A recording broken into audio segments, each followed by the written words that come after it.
Zach, thank you again for doing this. Um, I always kind of frame the beginning of the podcast with why we're doing it, Sure. and it's really to scratch an itch that I had 25 years ago when I started leading teams, and I couldn't find enough stories of other people in leadership positions, management positions, hmm whatever you want to call hmm it. And so I just had to stumble and struggle and make mistakes and be very, very nervous. Yeah.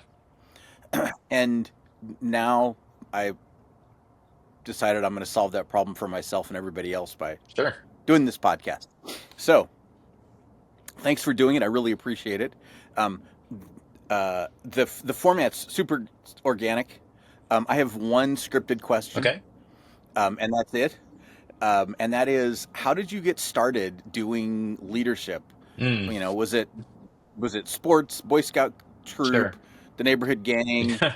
You Yeah. worked in a McDonald's. You know, like how did that start?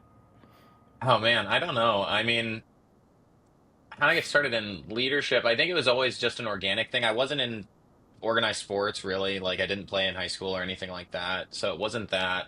I was the sort of person like back in school where I would just generally gravitate towards if you have like a project, right? And you like with your classmates or whatever, generally you have somebody who kind of like takes the reins on the project and tries to keep it on track or whatever it is. Like I always just gravitated towards that kind of stuff.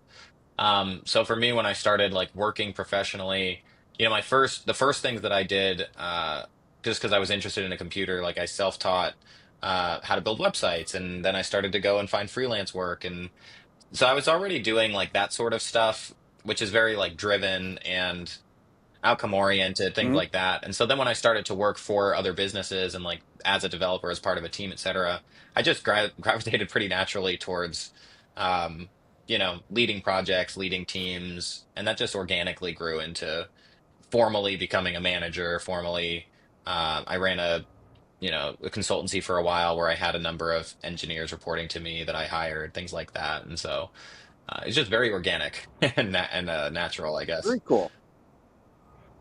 I like it. That seems to be um, Mm. a pretty common answer. Yeah, Just so you it just know, happens. that seems. Yeah, just yeah, and it seems like a lot of people just volunteer, hmm right? Like they don't have any apprehension, Yeah, and they kind of uh, just move themselves into that right. place. I was not that person. Okay. Um, my the first software team that I led um, was a tiny startup, hmm and the founder said, "There's too much coding needs to be done." I was the only one writing Right. code, um, and he said, "You need to hire a team. You are now the software team lead. Okay. Go." Yeah. And I said, Well, I guess um, I'll figure it out. Yeah. "Sure, Yeah. okay." And that was just kind of how it went. Yeah. And yeah, and it was super fun. What were as you were starting to do leadership stuff with teams and running your consultancy? hmm What were some of the influences, the role models that you got some inspiration from?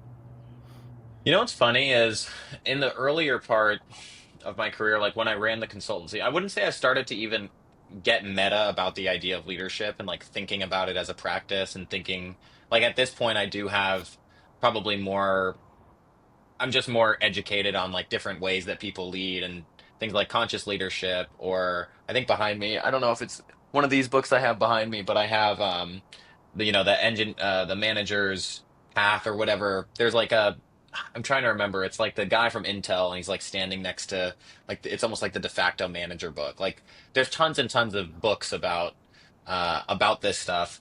When I ran the consultancy, it was part of that organic thing. Like I was almost just like knuckleheaded, really, and just how I was doing it and kind of just going about it like as I needed to. It wasn't until I started working at a few companies back, my first VC backed startup that I worked at, where I started to really feel like I saw the first form of leadership that inspired me and that made me feel like, wow, this person, like, they know what Nice. they're doing. I feel like they are a technologist. It was like a CTO at the time. He wrote a book the startup CTO something. That's one of the books I have here. His name is Zach Goldberg, and he was Hmm. definitely one of the first people that, like, for me, was like a role model in that way. And I got to work with him directly and learn from him. I actually asked him, this was before, now he's like an executive coach. He does a lot of that stuff. But I had asked him way early on at that company, I was like, hey, man, I'd love for you to coach me because I feel like, I'm noticing that you've got some skills and ways you approach this. And like, I've never seen somebody do that before. And so for me, that was kind of my Right, first right. experience in that. And then since then, I've obviously worked with more people, seen a lot more new leadership styles, um, and learned a bit more about the craft, and have formed my own opinion, grown up a little bit in that sense. Um, Hmm. but Hmm. yeah, so I don't know. Nice. That's kind of again, just an organic, like stumbling upon it, starting to get into it, and now I'm a lot more meta. Like I really enjoy Will Lethane. He has a blog, lethane.com, Lethain. He's written a number of engineering leadership books, the Executive Engineering Primer. He's got one coming out on engineering strategy. His blog post is a wealth of information, or his blogs are a wealth of information. He's definitely an inspiration. Um, my current boss is an exceptional CTO, and definitely learn a lot from him and his leadership style. And I feel like you're just a culmination of like the people you've happened to work with, the people who've left an impression on you, and then some combination of your own kind of natural natural tendencies, right? How about you? Like what did you have people when you were starting that you were looking up to and kind of basing Um, your leadership off of? yeah, I think I got lucky because um, my dad ran supply chain for the U.S. military Okay. in the military, Hmm. and he always talked about how there was nothing that his team did. Hmm. Like they loaded bombs and bullets onto Right. airplanes, right? And those things are big and heavy. Yeah. And so he said there was nothing that his team did that a single individual could do. And if his team left, he was hosed, Yeah. right? And so he said his job was to make sure that they were as well trained and as well skilled and as well supported Right. in all the work they were doing so that they could just focus on the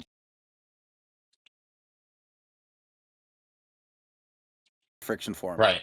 Right. And that stuck in my head. Hmm. Um, and then in college, I worked in a high end restaurant Hmm.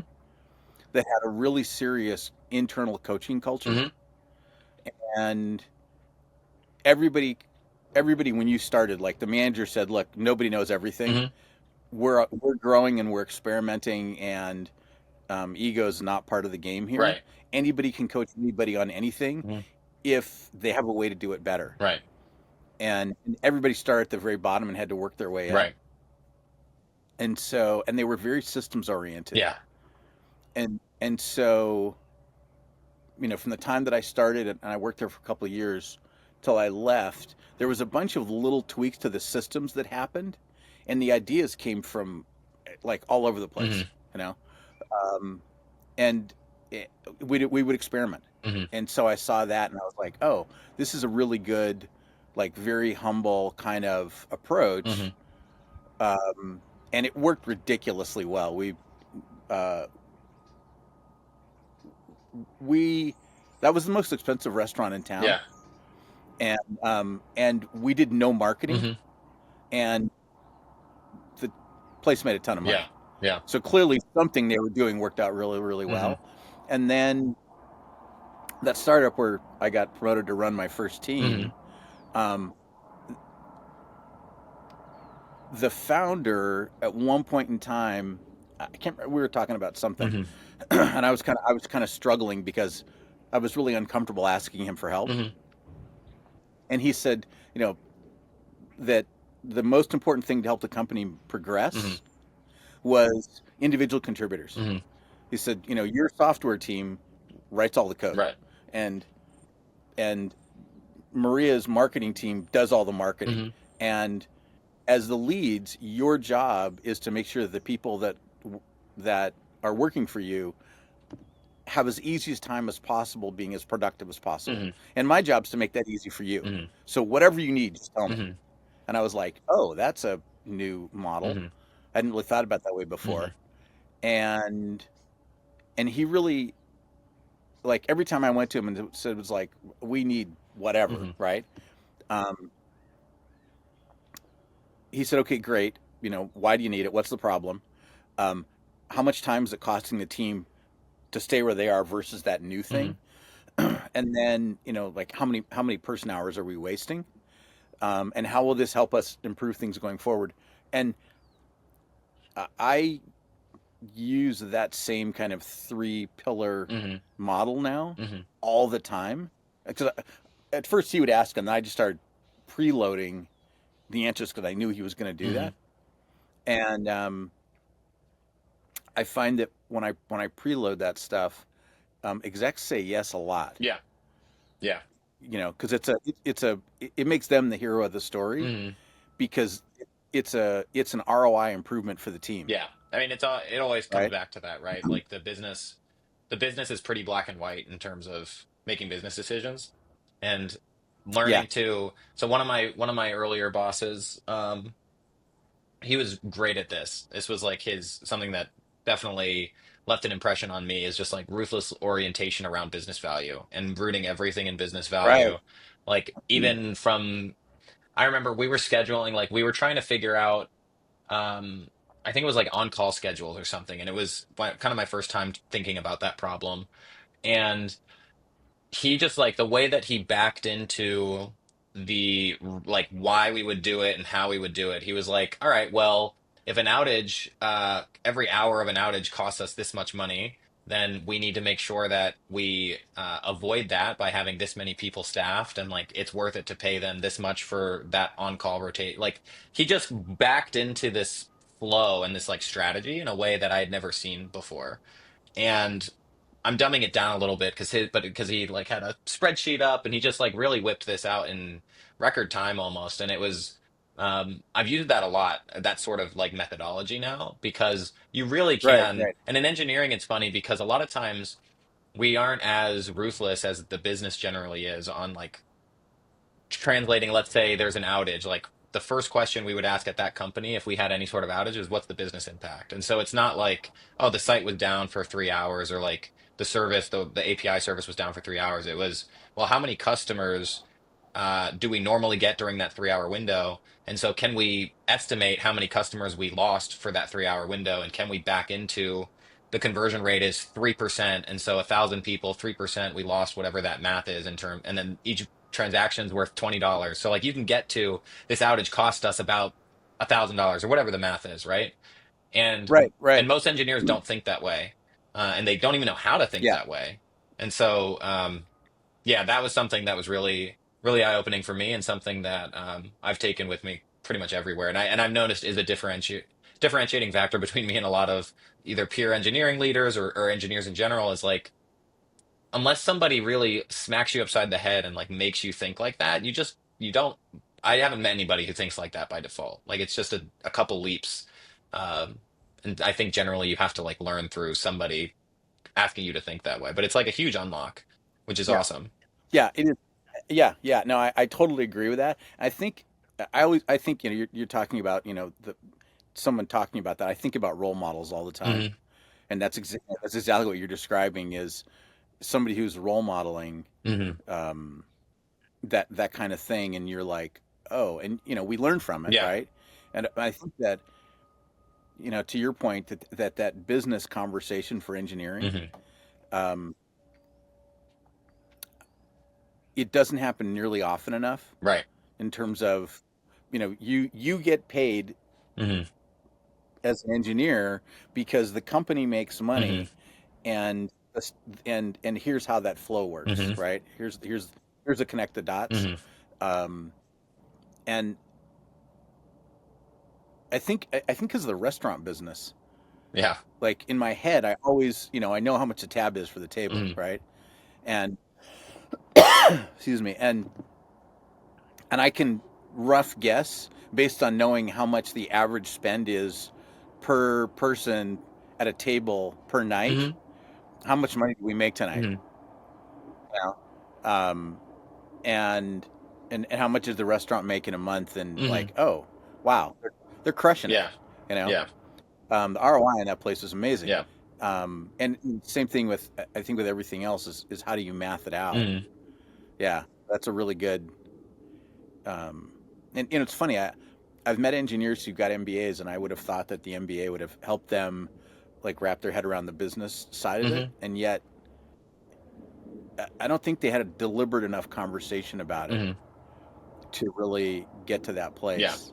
So props to you for understanding that. Like, that's huge. Sure. Yeah, Thank you. yeah, I like it. I Yeah. I think one interesting, as you were talking about that, I was thinking about some of the different interesting applications of that. And I think it's like you can use it. It's almost like a mind unlock because once you get used to this way of thinking, you all of a sudden can justify pretty much anything. Like or you can either justify it Exactly. or you can realize that it's not a good reason. Like you can make the case. So some common things Right. like Right. when you're like, do I hire a new engineer, right? Like that's not really it's a black and white question. It's like, okay, well, how many features are we shipping per engineer? How many features does this new engineer add? What is the ROI on this feature that we're going to unlock by adding this engineer? There's like, you can back into those numbers. Similarly, with like latency Mhm. or technical investments, like a lot of teams don't know how to manage technical roadmaps and like technical debt pay downs. And they're like, well, my team, it says that we need to do this thing, and then good luck getting the business to prioritize that over a new feature. The problem there is that when the engineer or the engineering leader is going and trying to say, "Hey, we need to do tech debt," like debt isn't a bad thing. Debt is it's leverage, right? Like people go into financial debt for various reasons. Businesses take on debt. Tech debt is no different. And there is a point where you should pay it back. But when you pay it back and how you make that case is you just root it in the same business value. Like we are losing 20% of our velocity because we have to clean up this debt every time. Features take 20% longer to ship. You can translate that in a Right. way Right. that actually the business says, oh, yeah, that's a no-brainer. I'm going to definitely do that because we can't afford that, right? Or it causes 10% of Right. outages, or onboarding engineers takes 30% longer than it could. Like, whatever it is, you can start to back into these things in a way that really unlocks conversations, which has been Right. incredibly valuable. Yeah. Yeah. I think that's a key thing that you've got right there, right? Like, that's such an important piece of the conversation when you're in a leadership position, Hmm. because now you have the ability to talk to anybody in the Yeah. organization about to understand the impacts, right? Like, sometimes the question is, hey, if I don't fix this, Hmm. how does it impact sales and customer support Hmm. and um, whatever happens when this bug fires off, on the back end, Right. right? What happens on the server side. So it's a very logic driven Yeah. and and almost accounting kind It of an is. approach Yeah. to To it. some extent. You know, Yeah. yeah, to do the math on that, and it makes it easy to talk to anybody about it Hmm. because you can directly relate it to, oh, Yeah. this is the financials, right? Right. And like you said, if it seems like it's a bad if it's financially a bad Hmm. deal, then anybody that says, well, why won't you do Hmm. this, you can lay out the math for them and go, here's why, Yeah, exactly. right? And then It's hard to argue with you know numbers, hope, right? Like if your argument for yeah, things is like, I think the team's going to be faster, or morale is lower or higher. Like they're qualitative things matter, but quantitative is really, really hard to beat. And if you can go at it with quantitative yeah, and qualitative and whatever the thing is, you're going to be so much more effective. And I think that sometimes people get stuck in the idea of like they can't wrap their heads around it because they know that what they're advocating for is right, but there's a difference between being right and being effective. And their yes, ability, even though they're right, maybe their gut's right, whatever, until they learn how to translate that to something that the other side understands, the other side in this case maybe being business or product or whatever the peer org is that you're working with. Now you're effective. So now being right, it's only half the battle. Like you have to know yeah, how to yeah, speak the language. So yeah, yeah, it's been good. yeah. That right versus effective is actually a really, I think that's a another one of those missing pieces Hmm.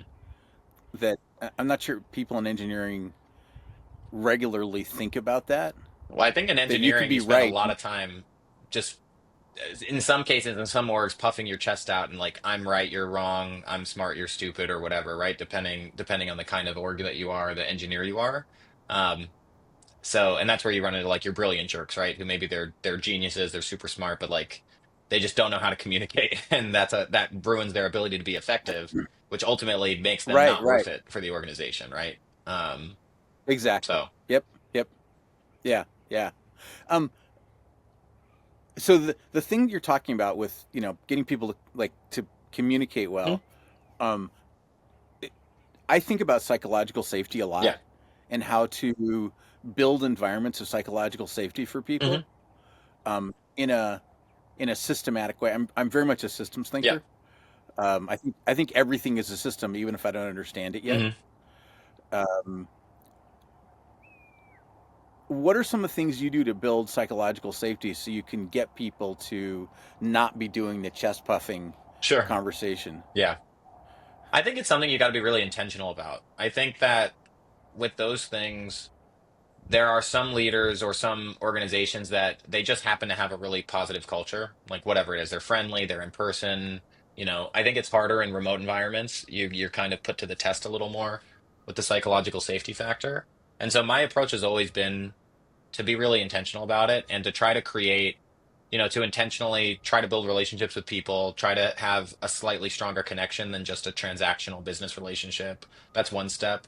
Another is if and when things do not go to plan, you know, being thoughtful about how you handle that, right? If things are super punitive and you punish people and you yell in meetings or whatever, like how you act is going to create some level of safety. And so how you respond when there are issues, and there inevitably will be issues, whether it's outages or things mishandled or whatever, that's going to be, that's going to impact things.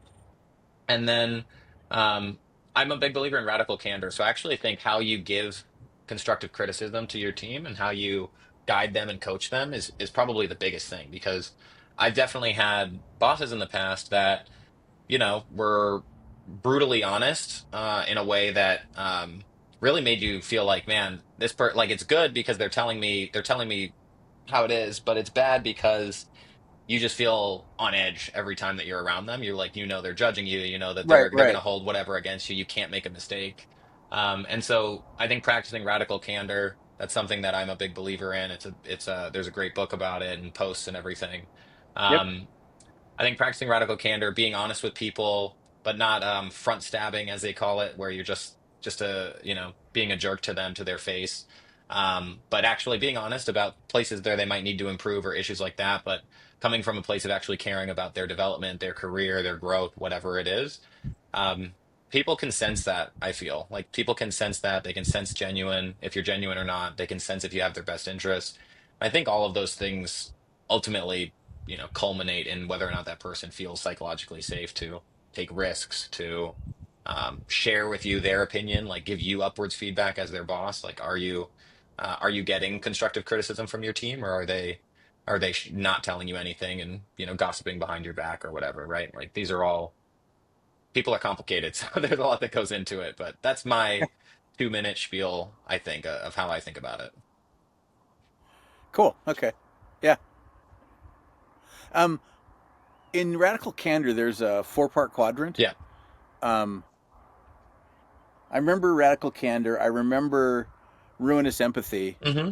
Uh, That's the bottom left. I think the front, ruinous empathy is, when you care too much, but you're not direct, or like, so then you end up basically withholding evidence from them or withholding feedback.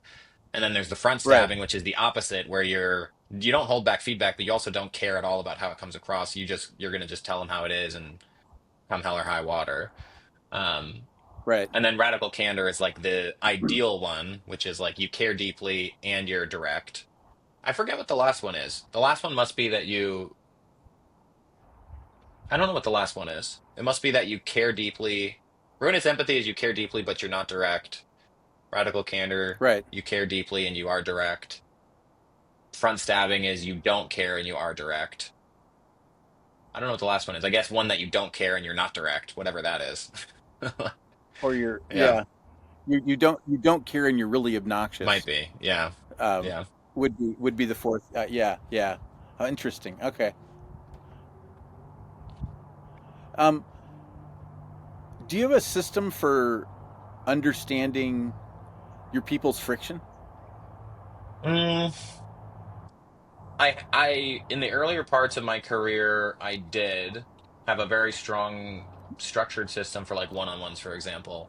And I actually have a post on my blog where I talk about like my template for one-on-ones, and in the template, it's got like a very structured. We talk about personal stuff. How are things going with you?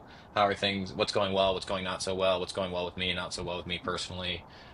Profession, and then based on your what's going well with your team, what's going well with the business, what's going well with you in a work context, and then a section for feedback. What do you like that I'm doing? What do you wish that I'm doing differently? Um, and that worked pretty well for kind of like systematically identifying, because it's explicitly asking what do you like, what do you not like for different areas, you personally, your Yep. team, the company. And so that definitely helped. Um, as I've just managed more people and managed at different companies, that's gone away a little bit. I don't have nearly as structured of a one-on-one nowadays. I actually Hmm. evolved, I guess, or devolved more into the manager that's like, well, every one-on-one's a little different. You should come to me with some sense of what you want, what you need to get out of it. And like I have these systems and tricks that I use kind of in my back pocket as necessary. But generally now it's a lot more like, hey, if you have friction, you're coming to me proactively, and that's kind of the expectation. And it's not that I have to like drag it out of you, but it's that you're coming and sharing it. Like, where are the problems? Where can we go? And then if I have to drill down, I can and will, but it's definitely a different expectation now than it was kind of earlier in my career when I was a newer manager.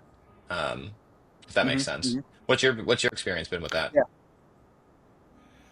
Um, I'm I'm very focused on removing friction. Hmm. Uh, kind of goes back to the whole, Well, you mentioned that the one, team can do, yeah, the boss that you had yeah, that the was team like, can do all the stuff, right? yeah. And the first, so I'm self-taught software engineer, Hmm. right? Like completely, um, just started figuring it out um, in my 30s, Hmm. and that first team. So the first guy that I hired was completely intimidating Hmm. because um, he went to Berkeley as a computer science major. Hmm. He had an academic full ride scholarship, and then he graduated, I think, magna cum laude with degrees in computer science and business. Okay. And I was like, holy crap, this kid knows like infinitely more than I do. Sure. I just need to like not screw him up, Right. right? And then he recommended three of his friends who were not quite as Right. intimidating, but I had this team of insanely good Yeah. Smart people. programmers, Yeah. really smart. They really knew how to do their Hmm. stuff, and I was like, okay, my job was just to like take the reins off them Hmm. in any way, shape, or Yeah. form, Get out of and their get them way. everything they possibly, yeah, Hmm. and just keep them going in the right direction, Hmm. right? Like That's the thing. it's Yeah. the dog sled's going, everybody goes that way, and how do we make sure we're all on track? Hmm. Um, and I just really focused on that Yeah. and making, the this was like really early agile days, so I was Hmm. like, how do I make this as everything that we're doing as smooth and streamlined and as friction free? Hmm. And um, we had super open conversations about, here's a feature that the clients are asking for, Hmm. right? Hmm. I have some thoughts, but I know. What do you guys think about? How should we design it? Yeah. How do we build it? What are the things that we should be concerned about? Right. What are the gotchas in this arena you guys have seen in the Yeah. past?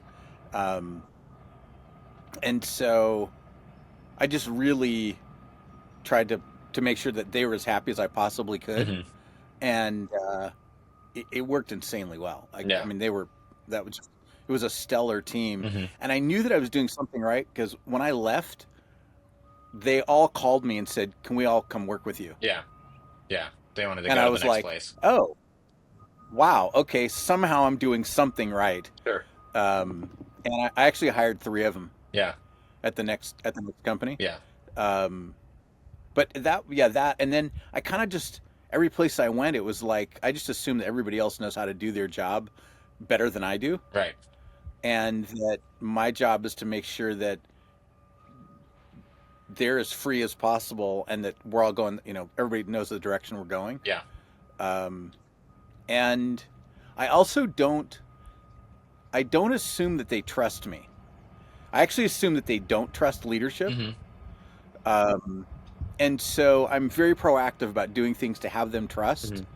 And um, like you're talking about, asking about where the friction is. Hmm. Um, I'll I I go after figuring out how to solve their friction for them. Right. Almost no matter what it is. Hmm. I've helped people, change their career path. Hmm. Um, I've helped them get equipment. I've helped them find tutors for their kids. Yeah. I've helped them find therapists. I've gotten business processes changed because half the team was pissed off Hmm. because the business process was slowing them down, Right. and they're like, we can't. This is nuts, Hmm. and that was challenging because I had to get the C-suite to buy off on it. Hmm. Um, but I back to what you're talking about before. I framed it financially, Yeah. and with that financial frame, um, and getting some allies in other parts of the company Hmm. to who also were feeling the pain. Yeah. Um, it made it super. Like, I'm like, Yeah. Pretty this is how straightforward. much money you're blowing. Yeah. Yeah, right. Like, would you rather not lose this money? Yeah. Was basically the conversation. Yeah. And they were like, well, God, yes. Yeah. You know. Yeah. Um, And nor the and attrition yeah, rate, like, we have, I think 1 in 4 of the engineers are going to leave, and it's going to cost us this many weeks. We're going to lose this many weeks of velocity and pay a recruiter this much and retrain them. It's like very yeah, expensive. Yeah. yeah, yeah. That makes a lot of sense. So yeah, I think that what was interesting about what you said is that you had, I think, you talk a lot about the removing of friction, and I think that something that book I do forget what the book is called, the guy with the Intel guy, and he's like leaning on the Intel thing on the front, but I there's a quote from that book that sticks out to me and that I do believe, which is, a manager, an engineer is judged by their contributions and the things that they ship, the code that they write, the features they do. A manager is judged on the yep, output of their team. And so your job as a manager, it's not about your ability to micromanage every little decision. It's about, is that team delivering as much value as possible with those human beings? And I think right, what you're getting at is your approach to just ruthlessly eliminate friction ultimately, backs into what that book talks about, which is that, it makes you an amazing manager because your team's going to output more because there's no friction, there's no barriers, whether it's right, the right, personal stuff, like needing to find them a tutor or find them a therapist or help them with business processes, or work stuff like you need to help them with some meaty technical problem or whatever it is, interpersonal issues, right? Like it doesn't necessarily translate person to person. Like everyone needs different things, but you get the most out of your right, team, right. right? And that's what Yeah, matters. yeah, yeah. And I've always been, like you said, I've been ruthlessly focused on that, Hmm. because even when the executives weren't talking to me about the team productivity, Hmm. I I always was like, okay, we're doing X amount of story points per Right. sprint. Why can't we do two or three more? Yeah. Like, what's the Yeah. and What's have everybody stopping still be us? happy. Yeah. Yeah, yeah. And as long, and it's fundamentally, I want my teams to be happy, Hmm. because when they're happy, they're more productive. Right. That seems to be a recurring But that's an interesting thing. um, Like I agree for what it's truth. worth, but like if you think in the black and white terms of the business, right? Um, and this is funny because it's like it sounds almost inhuman to some extent, but it's like the business doesn't necessarily care if people are happy. It cares if people are happy because that leads to more productivity and it leads to less Right, attrition. Like there's a reason, right? Like the happiness isn't the reason. The business knows that happiness equals whatever, like better throughput, more, and like that's a distinction that I think a lot of people don't think about. Um, the business is right, ruthlessly black and white, numbers only, does not care about happiness or overworked or whatever, right? Those are all just inputs into ultimately the metric that the business cares about. I do think good managers, for what it's worth, I think good managers absolutely care about the happiness of the team because they innately either either innately or explicitly or whatever, they understand that happy teams perform better. Um, but I Right, think it's just an right. interesting call out because like I don't think people think a lot about like the business's perspective and how the business doesn't care one way or another. Uh, Well, and so the years ago, I remember reading, and there's been multiple things I've seen over the years about the ROI of happy people, mhm. and how so purely like I'm a hardcore capitalist, Yep. right? It's all about the business money, and if a happy team is better ROI than an unhappy team, Hmm. I'm going down that road, Yeah. right? Yeah.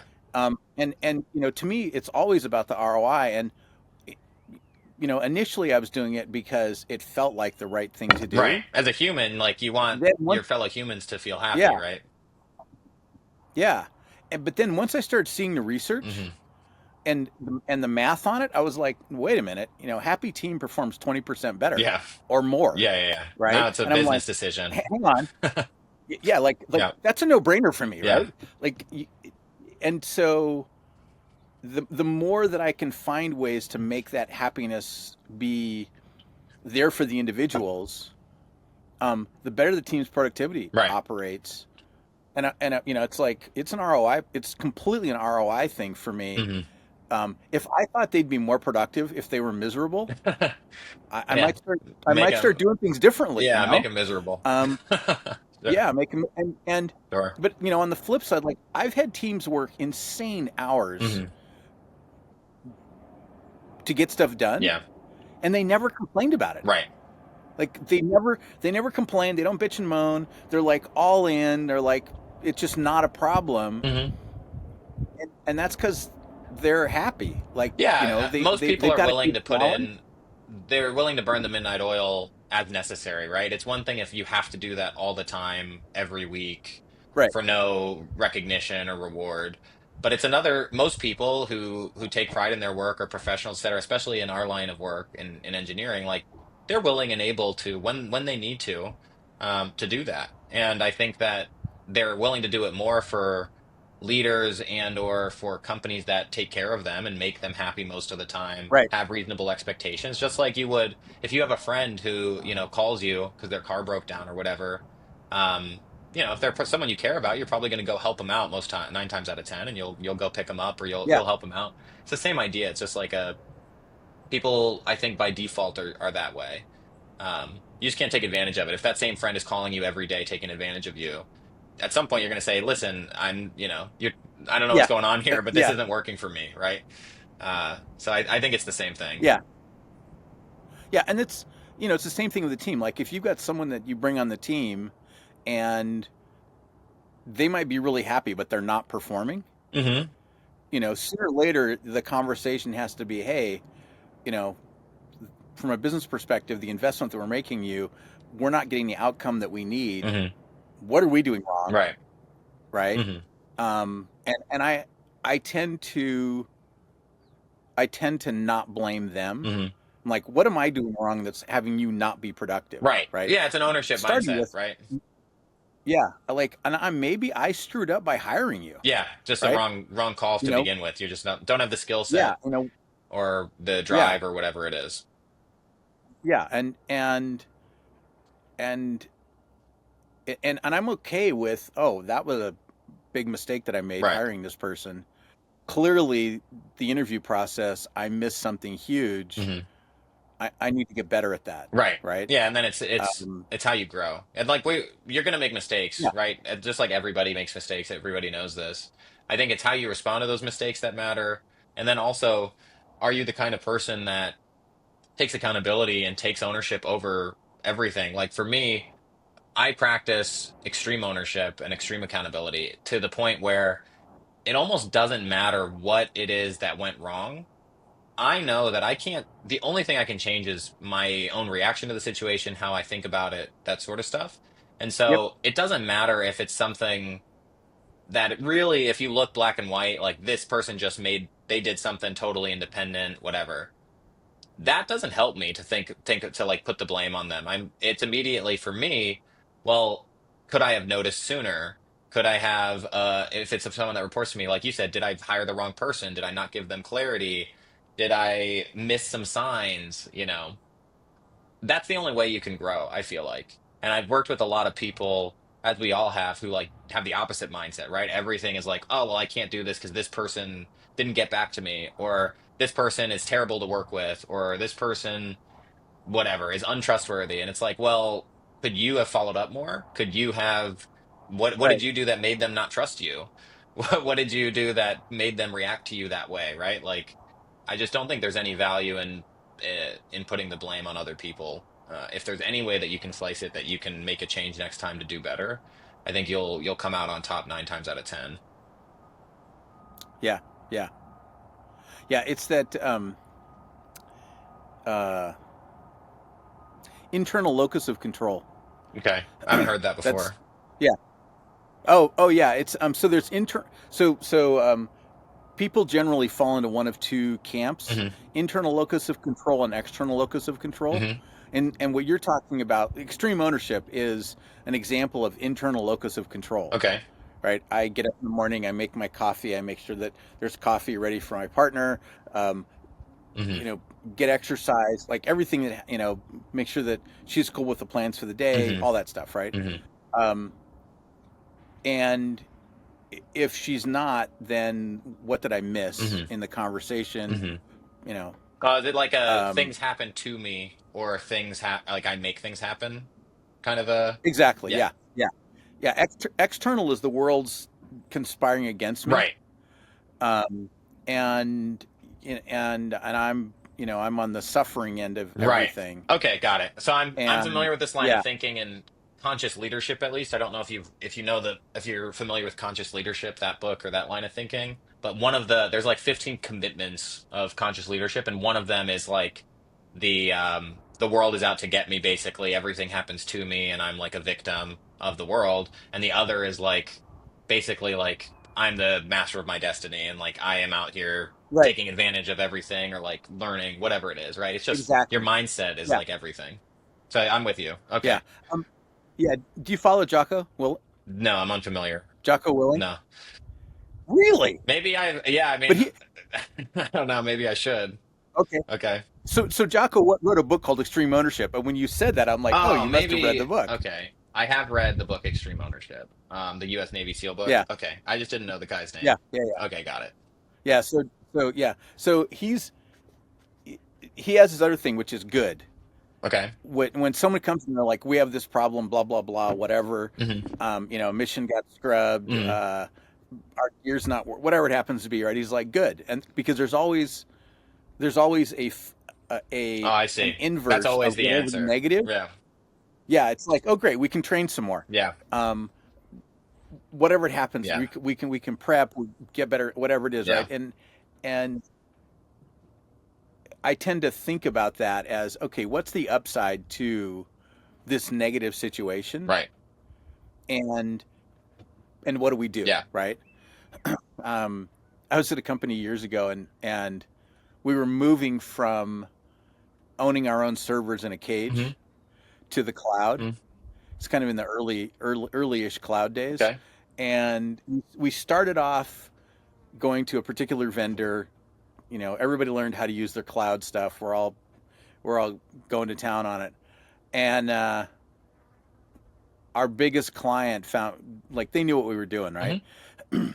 And they freaked out about the vendor we were going to use Hmm.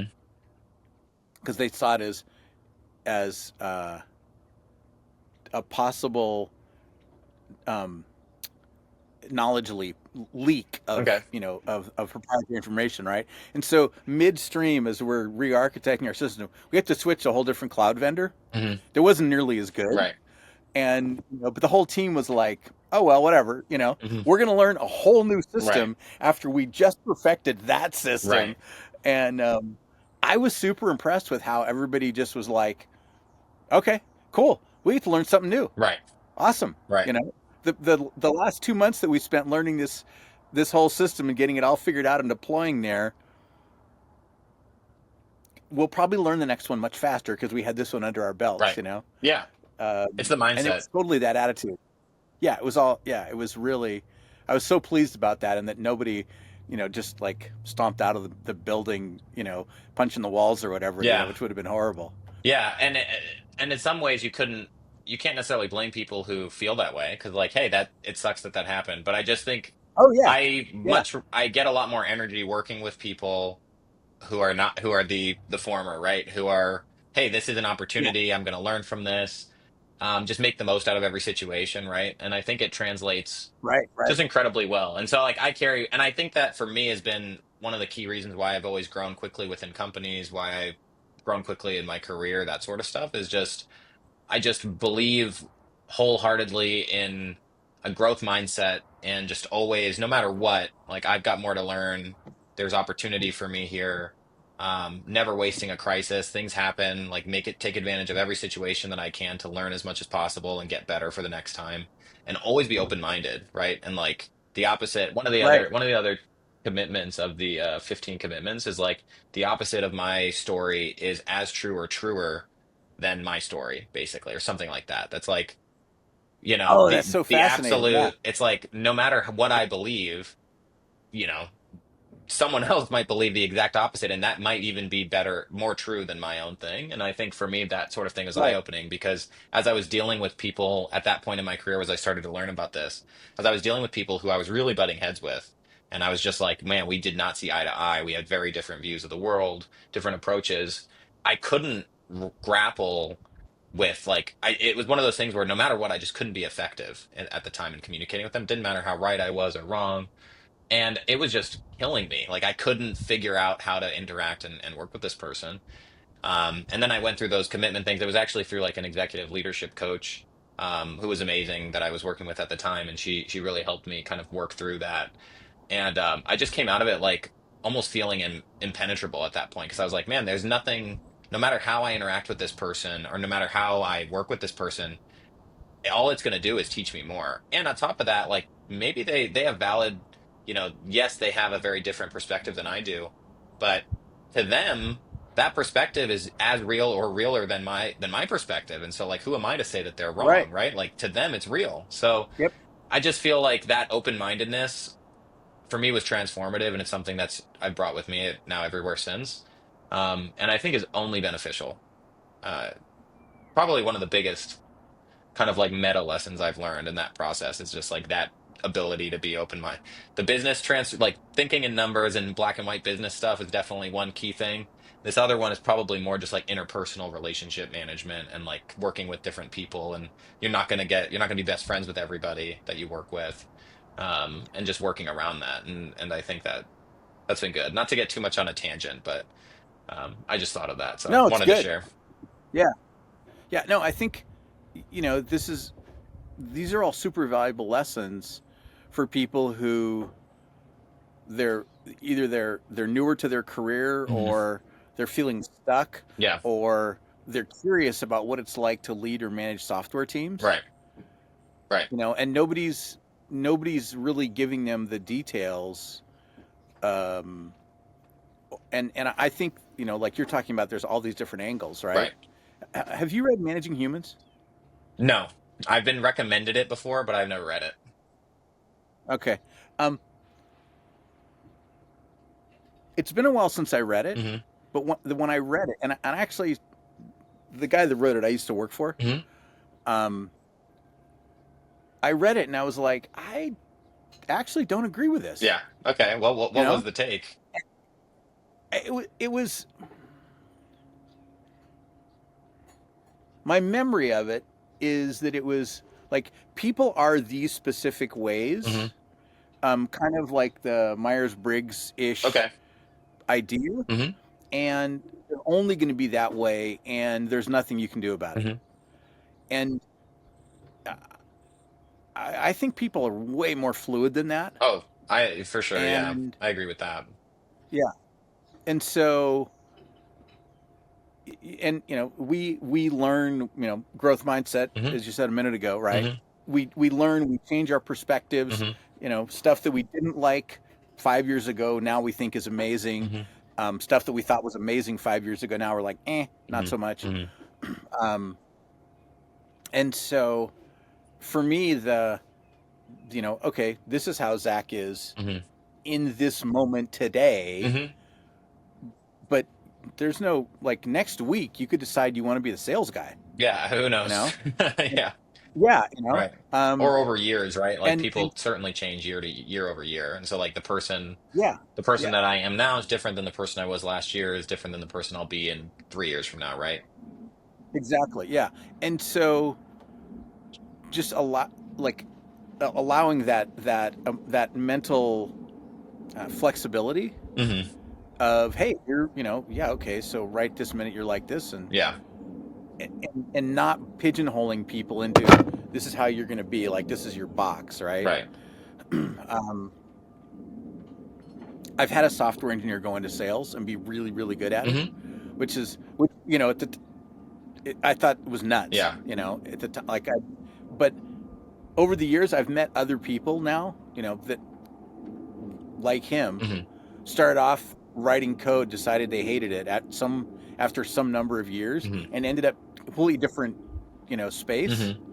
Hmm. So I'm like, hey, you evolve, your perspectives change, Yeah. go for it. My job is to figure out how to lubricate that process and Yeah. you know um, and make it smooth for you. Yeah. Yeah, Yeah. exactly.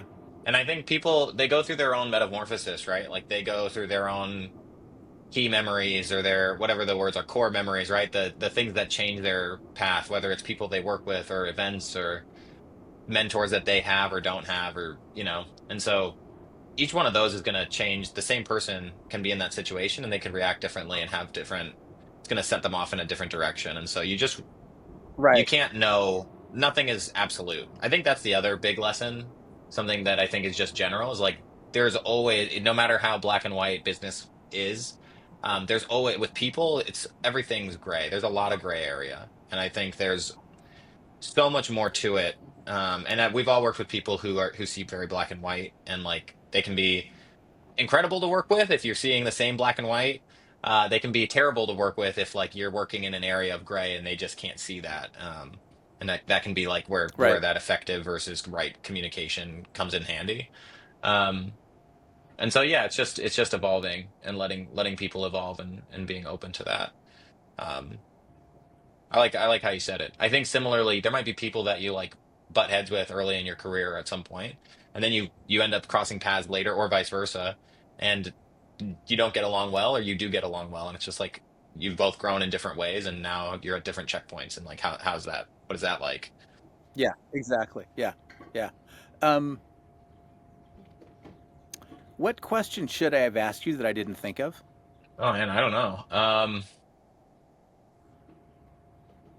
Maybe maybe how AI is going to change leadership in general, because AI is definitely going to change teams and Give organizations and okay. Give me your things like take on that. it. I'm curious.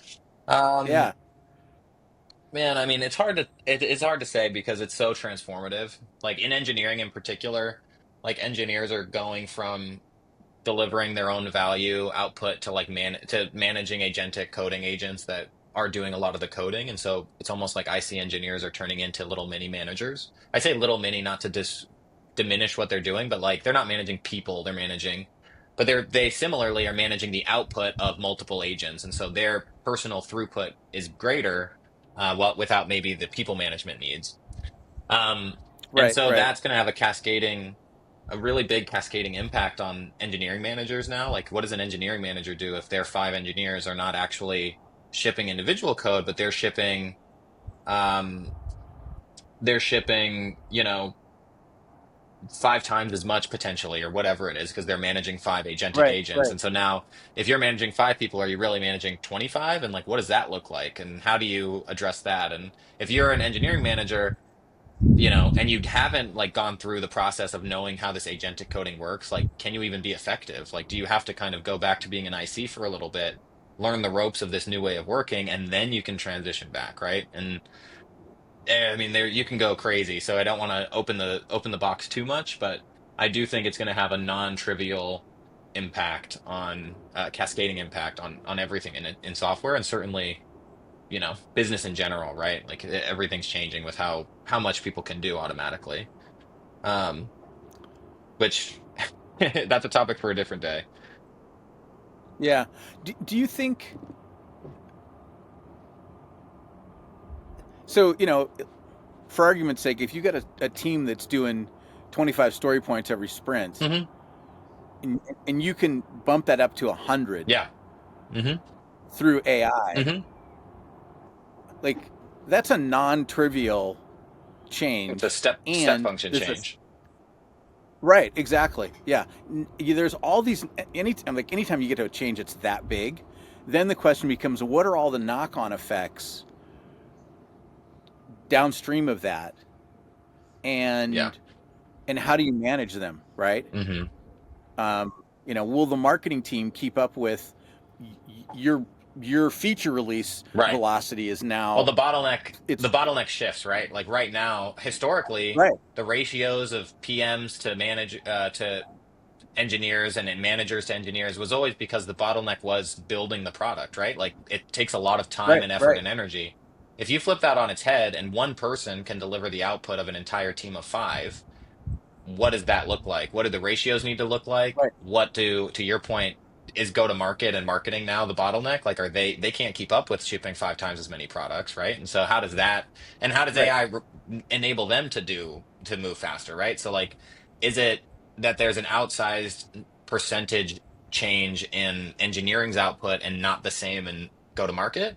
Or is there ways that we can 5x engineering and 5x go to market? Like that's and too much of that is undefined. So right, right, there's going to be like a rejiggering that happens over the next however many months that will help define that, right? And which areas of the business are able to take advantage and move faster, and then how does the rest of the business reorient itself in that word reality? And that's kind of right, what we're going to be living through and seeing in real time, which is exciting and terrifying at the same time, right? Like it's very very right. cool, Well, but different. yeah, yeah. Welcome to the Wild West. Exactly. Yes, that's right. Yeah, yeah. It's in some ways it kind of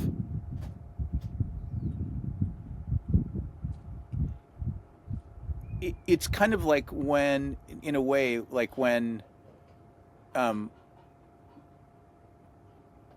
when programming languages became, I think, object oriented. Hmm. People didn't have to write the same procedural code over and over and over and over again, Right. and so the the volume of code went down, productivity went up in terms of feature release, Hmm. um, or we went from dial up to everybody's got, Yeah. like, Broadband or whatever. I'm on a, yeah, I'm on Starlink, Yeah. Yeah. right? I got no wires. I think it's more like it's more analogous to going from a horse to a car. I think it's like a completely different. Okay, I think it's like that. And yeah, I think that with a lot of people that may be on the outskirts of the AI adoption, et cetera, it's like they think of, well, how can I, like you said, how can I ship more story points with my team? Can I get 100 story points? And I don't know that I'm not saying that's the wrong way to think about it. It's a way, but I do wonder how many people think about this. And the answer is like, well, how do I make my current processes faster? E.g., a faster horse versus what right, can I do now and how can I reorganize and how can I just completely change the way that software is shipped such that now we've got the car or whatever the new way is, right? And right, right, I don't think there's a strong answer yet. There's not a winning answer yet that's like mass adopted. And that's where the most fun right. is going to be had over the next 6 to 18 months. Yeah, nobody, when cars were first coming out, nobody was going to predict SUVs, Yeah. Yeah, or and trucks or, you know, whatever it was. or trucks or Ferraris. Hmm. It was like Yeah. there was so many, Yeah. um, or supercars. It's just you couldn't imagine that based on where the evolution had to go. Yeah, exactly. So this has been super cool. Um, I've asked you all the questions I could think of. Okay. Is there any questions you've got? Yeah. Um, I'd love to hear a little bit more about your just like some of the because I love it's interesting to hear about your experience at the restaurant and things like that. I'd love to hear. Huh? And then it was cool to hear that you worked for, or you worked with the person who wrote, that book, that the Managing Humans book, which is interesting. I'd love to, and I feel like you mentioned in our intro call, outside of this one, some of the interesting places that you had worked or some of the stuff that you had done. So I would love to just get a refresher on that, uh, Um, which I think is great to just kind of ground some of the yeah. conversation. Um, I mentioned earlier I'm a self-taught software engineer. Hmm. I started in tech uh, because I helped a friend of mine with a couple of sales Yeah. calls. He was doing this tiny startup. This is back in the early days, right? Hmm. And I and he, and I just he just asked me to call these guys that he knew and try to sell his services, Hmm. which and I was like, okay, so I did. He then hired me to start doing sales for him, Hmm. and then I started learning how to code because I wanted to know what I was selling. Right. And 6 months later, I was doing production code in small Yeah. amounts. Hmm. Um, and then I went to another company and learned more languages and built my first team. And um, we got, thanks to the founders' business perspective, Hmm. we were operationally profitable in less than a month, Hmm. or less than a year. Hmm. Not less than a month, but in less than a Sure. year. And we had made back every dime they'd invested in less than 2 years. Hmm. We didn't get VC. This was a spin-off from an existing company. Hmm. Um, so that was nice. Um, I was the first product manager at Odesk, which is now Workday. Hmm. Okay. Um, when I started, their business process was sheets of paper on a desk. Yeah. That's how they Different. matched up software engineers to jobs. Yeah. Yeah, and they were like, "Here's how we do this right now. Technology it." Yeah. Um, and so did that. Um, and that's when I started working with remote teams, Hmm. because we ate our own dog food, Yeah. and so I had people in Moscow and Pakistan and India and Texas, Hmm. um, Florida. Hmm. They were everywhere, Yeah. pretty much. Um, and I just kept, it was the behind the scenes was always, how do I make the team operate better, Hmm. you know, and how do I work on myself so that I'm not the friction. Right. And so along the way, so I used to have really bad social anxiety. Hmm. So I figured out hey, little B, a process to get rid of my social anxiety. Hmm. Um, and, uh, and I've taught a bunch of people how to do that now. Hmm. Um, I think it's very helpful for engineers when they can get over their social anxiety, and actually, to your point from earlier, communicate really effectively. Hmm. It opens up a whole bunch of doors in our careers, Hmm. um, and spent some time at Google. That was interesting. Um, I don't like working in big corporate environments Hmm. where, because it felt to me like at that point in time, a lot of people were there and they'd peaked in their career path Hmm. and they were afraid to lose it. Hmm. They kind of had the golden handcuffs perspective. Right. Um, really smart people, but they weren't very risk tolerant. I see. Yeah. Just different And I'm mindset. and I'm very risk tolerant. Mhm. Yeah, very different mindset. Um, so that was interesting, and um, I went off to do a social media startup, Yeah. because I was curious to see if it could be done. Hmm. And yeah, and it's just there's always been this curiosity for how do you make it better and easier for the team. Hmm. Um,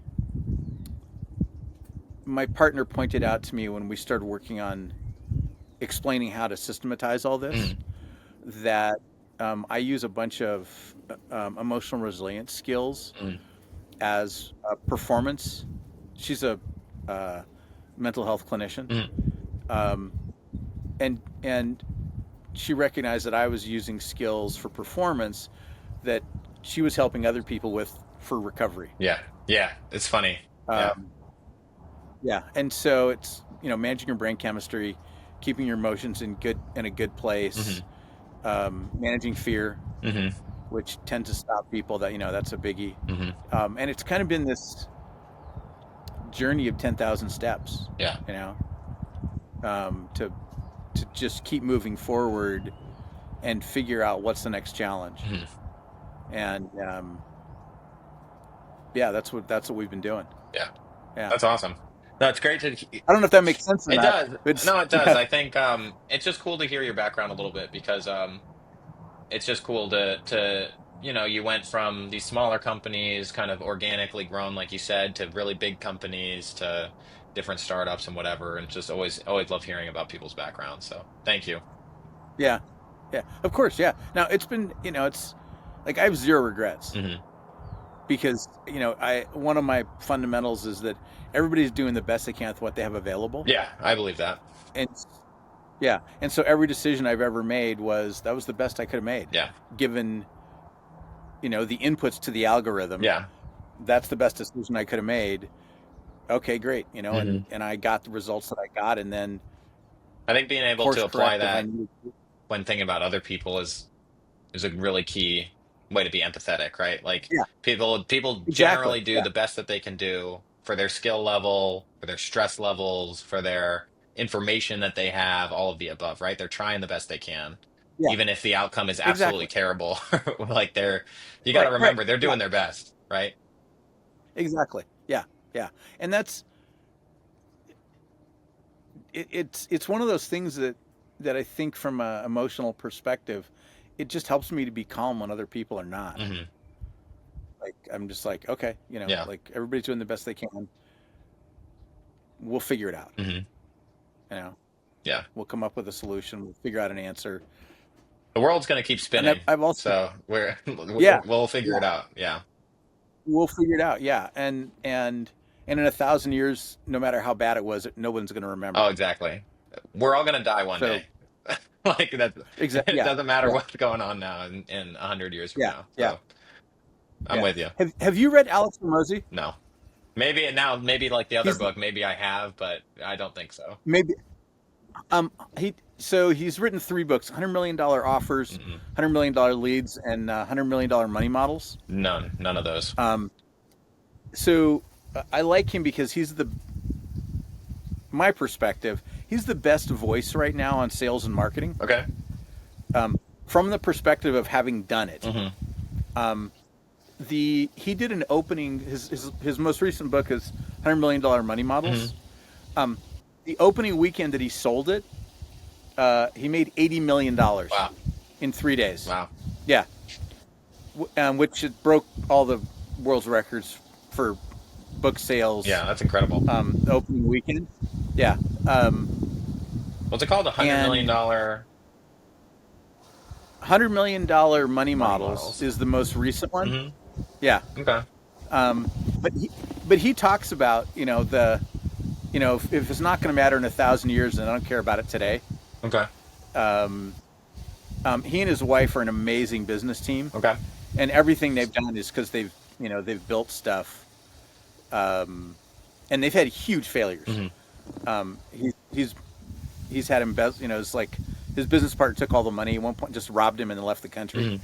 Hmm. Um, That's crazy. he's got yeah, he's got some amazing stories, and he got back up again. It was like, okay, Hmm. how do I keep moving forward? What do I do? Yeah. You know. Yeah.